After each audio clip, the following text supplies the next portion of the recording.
আমাদের মাননীয় স্বরাষ্ট্র উপদেষ্টা তিনি বলেছেন বাংলাদেশের আইন শৃঙ্খলা এখন অতীতের তুলনায় অনেক ভালো।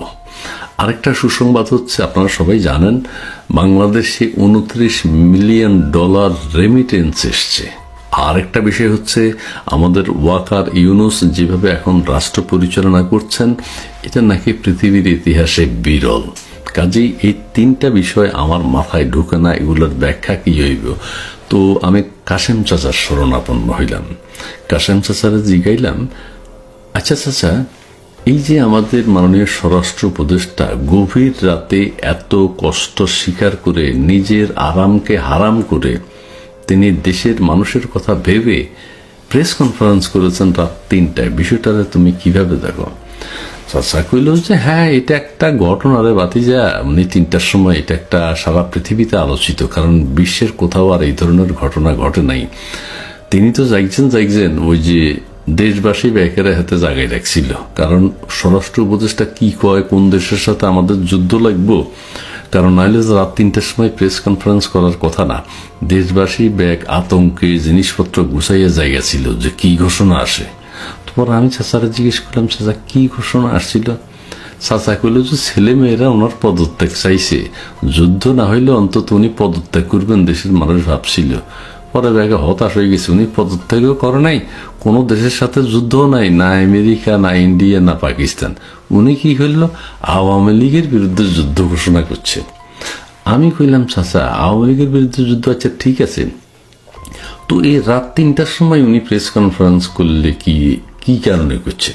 চাচা কইলে যে চোর ডাকাত হাইজাকার যেগুলো আছে এগুলো তো দিনে ঘুমায়, রাতে জায়গা থাকে, রাতে চুরি করে ডাকাতি করে হাইজাকিং করে, এগুলো শুনে বেলায় উনি রাত 3টার সময় প্রেস কনফারেন্স করছে। আমি কইলাম, চাচা দেশের মানুষের এত কষ্ট না দিয়া উনি কি পরের দিন সকালবেলায় প্রেস কনফারেন্স করতে পারতেন না? চাচা হাইতো উনি একটা ঘটনা ঘটাইছে আর কি, উনি একটা ঘটনা ঘটাইছে যে এটা একটা দৃষ্টান্তই থাকবে, হ্যাঁ বুঝুস না? আমি চাচারা কইলাম, আচ্ছা চাচা কানে কানে তোমার একটা কথা কই, সেটা হইল কেউ বলে যে আমাদের এই স্বরাষ্ট্র উপদেষ্টা উনি কেমন যেন, উনি নাকি আনসার বাহিনীর সর্দার ছিলেন। চাচা বলে যে বাতিজা বেশি কথা কইস না, উনি যাই হোক উনি এখন স্বরাষ্ট্র উপদেষ্টা, উনি তার নিজে হয় নাই, ওনারও ওয়াকার ইউনুস বানাইছে স্বরাষ্ট্র উপদেষ্টা। আমি কইলাম, চাচা ওয়াকার ইউনুস কি? বুঝলাম না। ওয়াকার ইউনুস তো পাকিস্তানের ক্রিকেটার, ওয়াকার ইউনুস ভালো বল করতো। চাচা কইল, না রে, হেই ওয়াকার ইউনুস না, মানে আমাদের সেনা প্রধান ওয়াকারুজ্জামানের ওয়াকার আর ডক্টর ইউনুসের ইউনুস, ওয়াকার ইউনুস দুইজনে যৌথভাবে তো দেশ চালাইতেছে। একজনের হাতে ম্যাজিস্ট্রেসি পাওয়ার, আর একজনের হাতে পুরা দেশের পাওয়ার। আমি কইলাম, চাচা তুমি তো সুন্দর নাম দিছো ওয়াকার ইউনুস। হ্যাঁ, ওয়াকার ইউনুস দেশ চালাইতেছে, ওয়াকার ইউনুস ওই যে আমাদের স্বরাষ্ট্র উপদেষ্টারা নির্বাচন করছে। আমি চাচারা কইলাম, উনি নাকি আগে স্বরাষ্ট্র উপদেষ্টা নাকি মিষ্টির দোকানে চাকরি করতো। চাচা করে যে হ্যাঁ করতো, উনি আনসার বাহিনীর সর্দারও এরকম অনেকে বলে চাকরি বাকরি চাইলে উপদেষ্টা বানাই দিছে, ওনার দোষ কি? আমি তো কইলাম, চাচা ওনার কোনো দোষ নাই। যাই হোক, উনি প্রেস কনফারেন্স করছে, দেশে এত শান্তি, দেশের মানুষকে জানাইছে আইন শৃঙ্খলা পরিস্থিতির উন্নতি, এটা উনি বলছে। আমার চাচা কইল যে হ্যাঁ, দেশের মানুষ এখন মহাশান্তিতে আছে, মহাসুখে আছে, তবে কোথাও কোথাও মারামারি ওইটা সেটা হয়, বহু লোক নাকি মারা গেছে, কাটা গেছে, মেরে ফেলছে, গলা কাটা ফেলায়, মাথা ফাটাই দেয়। আমি চাচারে কইলাম, চাচা দেশে 16-17 কোটি 18 কোটি লোক, আচ্ছা 2-4 কোটি মারা গেলে কি হইব? চাচা হ্যাঁ মাইরা ফালাইব, মাইরা আমাদের ওয়াকার ইউনুস 2-4 কোটি মাইরা ওনারা ওই করব, একটা পরিবার গঠন করে ওনারা রাষ্ট্র পরিচালনা করব। আমি চাচারে কইলাম, আচ্ছা চাচা এই স্বরাষ্ট্র উপদেষ্টার বিষয়টা বাধ্য, এটা বেজাইলা। আচ্ছা ওই যে $29 মিলিয়ন যে রেমিটেন্স আসছে, এটা কারা নিয়ে আসছে? এরা কি কোনো পুরস্কার পাইবনি? এবারে জাতীয় পুরস্কার দিব? চাচা কইলে যে বাতি যে এটা খুব মূল্যবান কথা কইছিস তুই, ওই $29 মিলিয়ন বাংলাদেশে একসাথে কোনোদিন আইয়ে না, এটা একটা ঘটনা ঘুরছে বাংলাদেশে। 29 মিলিয়ন যারা আনছে এগুলার তো অবশ্যই জাতীয় পুরস্কার দিতেই হবে রেমিটেন্স আনার জন্য। আমি চাচারে কইলাম, কারো নাম টাম শুনি চাচা? চাচা কইল যে হ্যাঁ, কিছু কিছু নাম শোনা যাইতেছে, ওই যে আমাদের নির্বাচন কমিশন সংস্কার কমিশনের চেয়ারম্যান যিনি বদিউল আলম মজুমদার, উনি আছে, আর ওই যে শিল্প উপদেষ্টা আদিলুর রহমান অধিকারের উনি আছে, আর ঢাকা বিশ্ববিদ্যালয় রাষ্ট্রবিজ্ঞান বিভাগের একজন অধ্যাপক আছে। আর একটা কথা কইলে ভাবছে তুই খুব খুশি হইবি। আমি কইলাম কি চাচা তুমি কও না, কার নাম কইবা, কি কথা? চাচা কইল যে আরো আছে, তুই খুশি হবি কোনটা? সেটা হইলে আমাদের যে বেলা আছে না, আমাদের পরিবেশ উপদেষ্টা, অত্যন্ত আকর্ষণীয় ও পরিবেশ উপদেষ্টাও এই রেমিটেন্স আনার পিছনে আছে। আমি কইলাম চাচা তাহলে তো খুব ভালো কাজ করছে, ওনারা আগামীতে যদি আরো রেমিটেন্স আনে, ওনাদেরকে তো রেমিটেন্স আনার জন্য জাতীয় ট্রফি দেওয়া দরকার। চাচা কইল যে হ্যাঁ, জাতীয় ট্রফি তো অবশ্যই তারা পাওয়ার যোগ্য।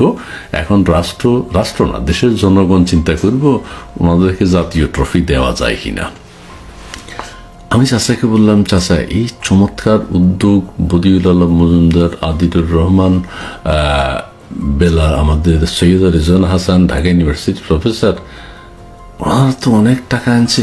আবার চাচা কেউ নাকি কয় ওনারা নিজেদের পকেটও ভারী গেছে। চাচা কইল যে টাকাগুলো তো তারা অবৈধ কাজে খরচ করছে, আর ওই সরকার পরিবর্তন করছে, নানান ষড়যন্ত্র করছে দেশের বিরুদ্ধে। এখন নিজেদের পকেটে ওনারা ভারী করছে, ডোনাল্ড ট্রাম্প কইছে, হ্যাঁ এটা নাকি বড় লোক হয়ে গেছে। আমি কইলাম চাচা যাক, তবু 2-4 পয়সা তুমি পাইছো নি?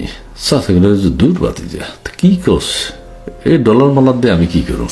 আমি কইলাম চাচা $2-1 আমি পাইলে তো ভালো হইতো। চাচা করে যে তুই ক্ষমা দে অন্য কথা থাকলে কও। আমি কইলাম চাচা এবার ওয়াকার ইউনুস, তুমি যে নামটা দিলা ওয়াকার ইউনুস, ক্রিকেটার না, ওয়াকারুজ্জামানের ওয়াকার আর ইউনুস সাহেবের ইউনুস, ওয়াকার ইউনুস এখন যেভাবে রাষ্ট্র পরিচালনা করছে এটা নাকি পৃথিবীতে বিরল। চাচা কইল যে এটা তো বিরল হতেই হবে, উনি নোবেল প্রাইজ পেয়েছে। আর একজন আমাদের সেনাবাহিনীর প্রধান, উনি একটা বিশাল মাপের মানুষ। ওনারা দুইজন, একজন ম্যাজিস্ট্রেসি পাওয়ার নিচ্ছে আর একজন রাষ্ট্র পরিচালনার দায়িত্ব নিচ্ছে।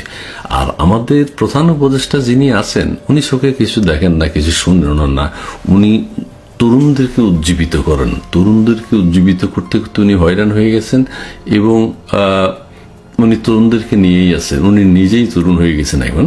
আর আমাদের যে ওয়াকারুজ্জামান সাহেব আছেন, উনি ম্যাজিস্ট্রেসি পাওয়ার কি আসলে ঠিক এটা বুঝেন না।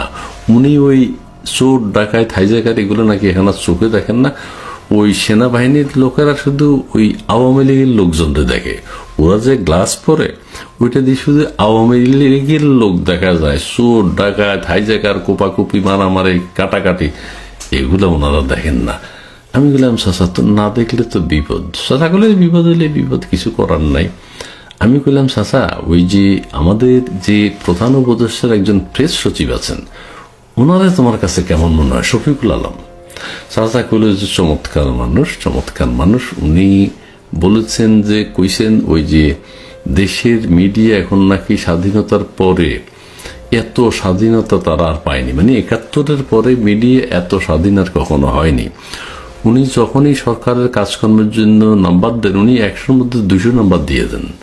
ওনার কাছে কোনো সমস্যাই সমাধান। তো মানুষ যে এত আনন্দের খবর শফিক সাহেবের কাছে শুনে, মানুষ এখন ওনার কথাই শুনতে চায়। উনি কখন কোথায় কি বলছেন, উনি ডেভেলপমেন্ট মানুষকে চোখে আঙ্গুল দিয়ে দেখাইতেছেন। সারা দেশে বিনিয়োগ হচ্ছে, বিদেশি বিনিয়োগ আসছে, দেশের মানুষ বিনিয়োগ করছে।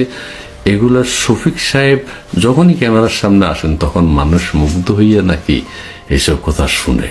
কাজেই এখন আমাদের দেশে যে স্বরাষ্ট্র উপদেষ্টার আইন শৃঙ্খলা পরিস্থিতির উন্নতি, আমাদের ওয়াকার ইউনুসের যে রাষ্ট্র পরিচালনা, আমাদের শফিক সাহেবের যে মিডিয়ার স্বাধীনতা, এই সব মিলিয়ে দেশের মানুষ এখন মহা আনন্দে আছে।